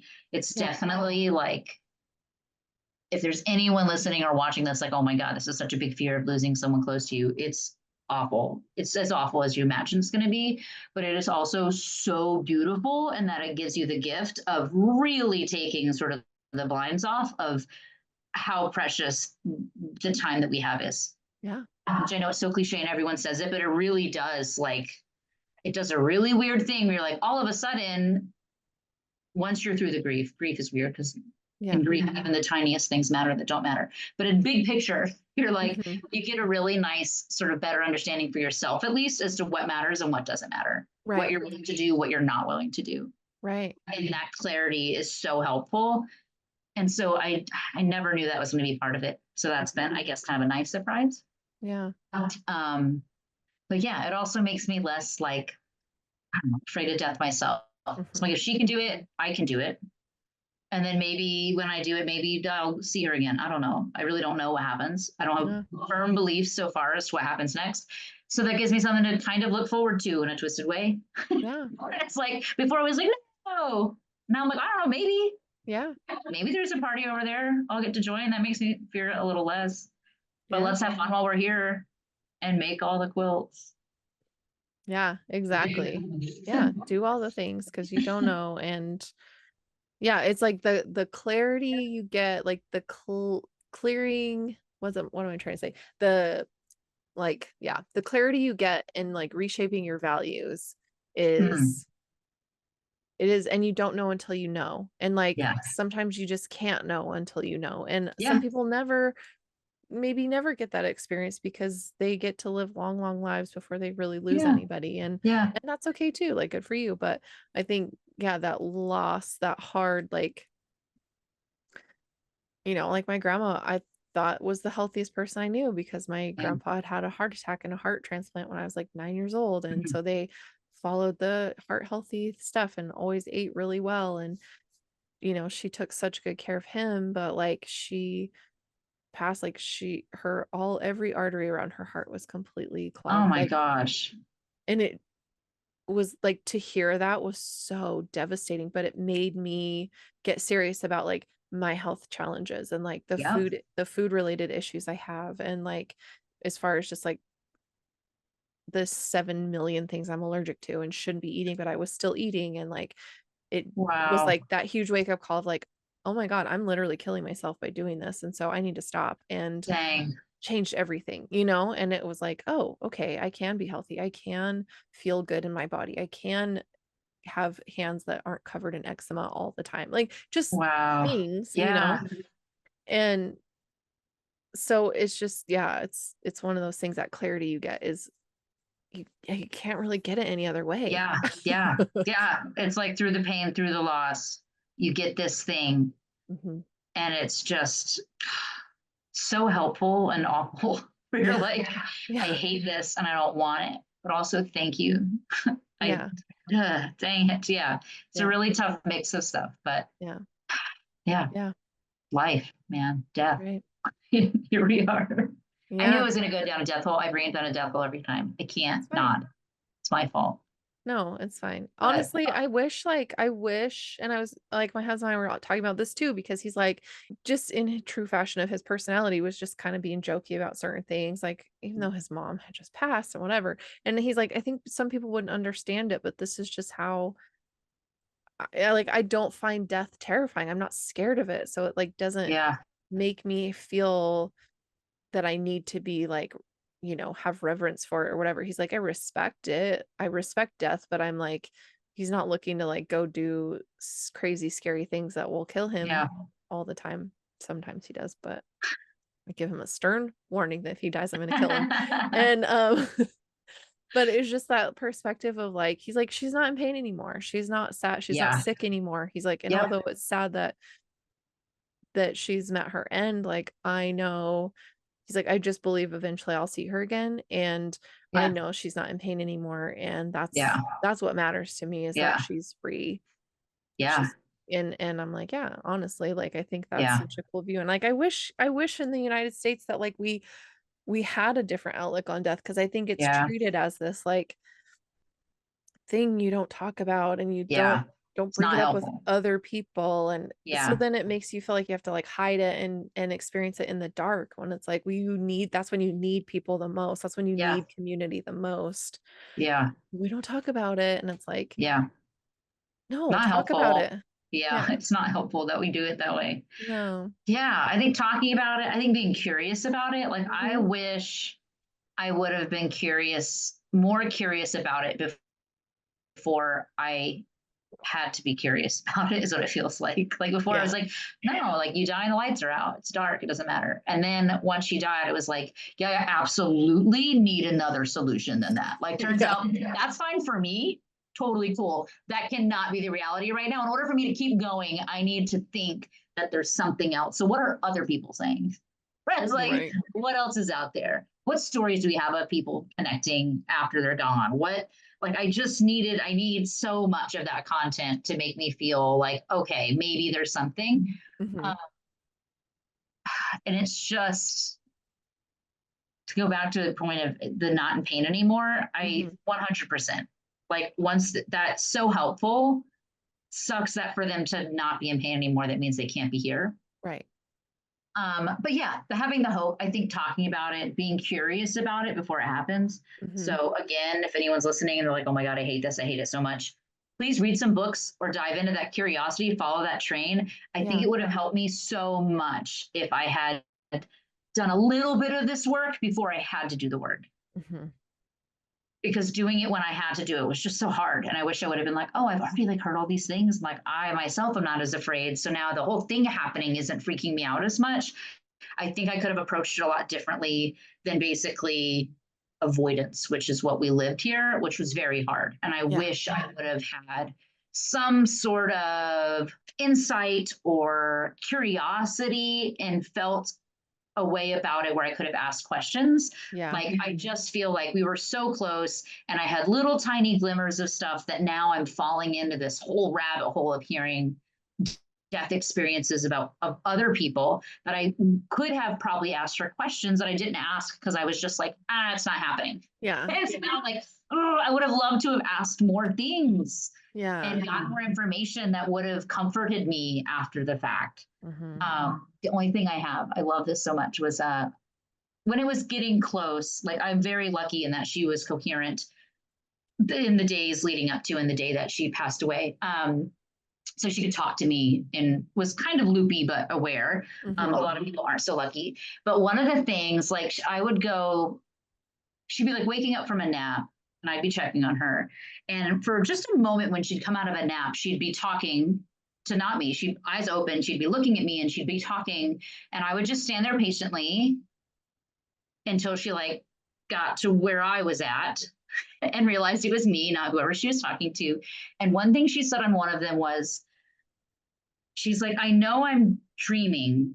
She goes, but it doesn't, like, it feels so real.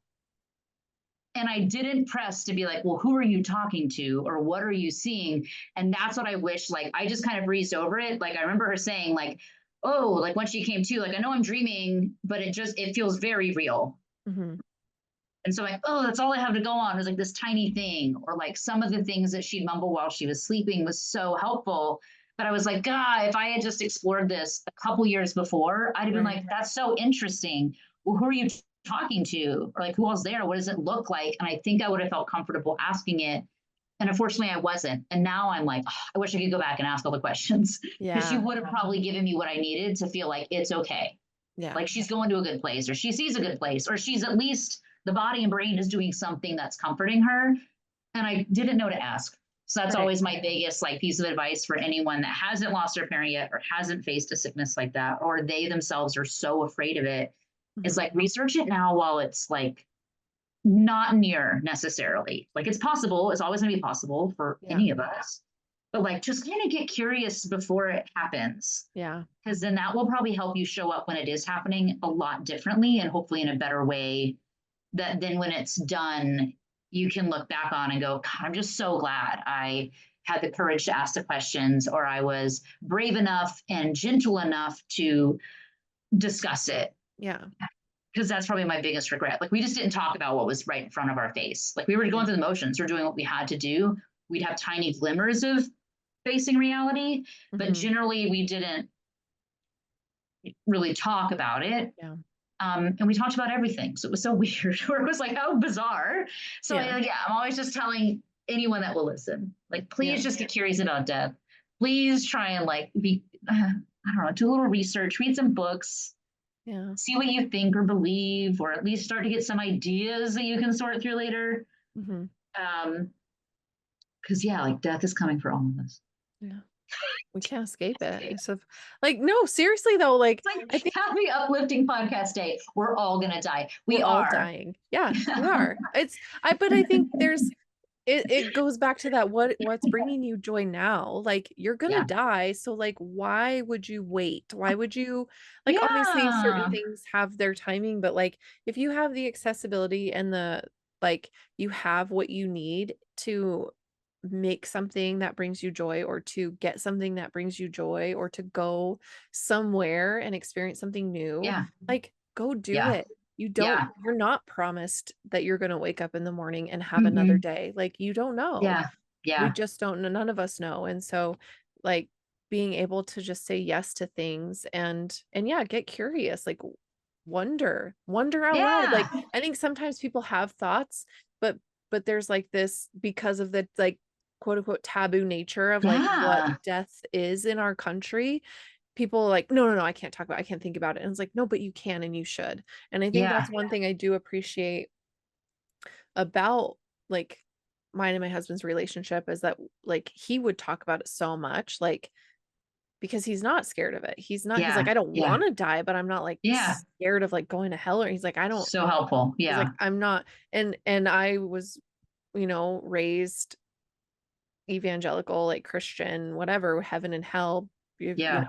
always being scared that I wasn't gonna be good enough, and now I am deconstructing and don't believe that anymore, and it brought me so much more peace of, like, I can just exist. I can, Yeah. like, live in the now and enjoy this life that I have, not without fear of, like, ruining something or whatever, Yeah. like, there's just Right. so many things that, like, we've, like, researched or watched tons of YouTube videos or learned together Yeah. about it that it's like, we're like, "Oh, our souls, like, we" I mean, we were, like, in the clouds one night together and we're just like, we always find each other. Like our Yeah. souls always find each other no matter what lifetime or no matter what timeline. Like we might not be husband and wife in every time, but we always find each My other. Like gosh. we both were just like, we looked at each other and we're like, oh my God, we always find each other. Like at the same time, it was the dumbest. But I like, love but it. it's I also love like, this. oh, okay, I can like relax, it's like Yeah. I have my beliefs now and I am like the most at peace I've ever been with like just my existence. And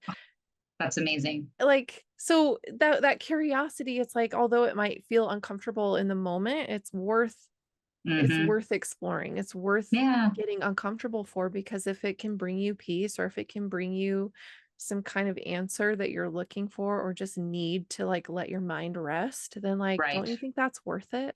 Yes. Right? So Exactly. I'm with you. I'm with Oh, you. I think it's a okay, good good. conversation to have and it does. It's like it feeds into the whole creativity thing. Like let your flag fly. Like Yeah. be the creative monster you want to be because your life is so short and like how cool to like leave something behind that somebody's like, "Oh, look at this fucking vintage I thing in love it. like 50 I love years it. or whatever?" They're just gonna cut my quilts up and make coats, but it's fine. I'm It's, I here for it guess, though. fine. Like, I want that. I want somebody to eventually be like, "Oh Yeah. my God, I'm gonna make a Yeah. whatever, a dress out of this. I'm gonna turn it Yeah. into a coat.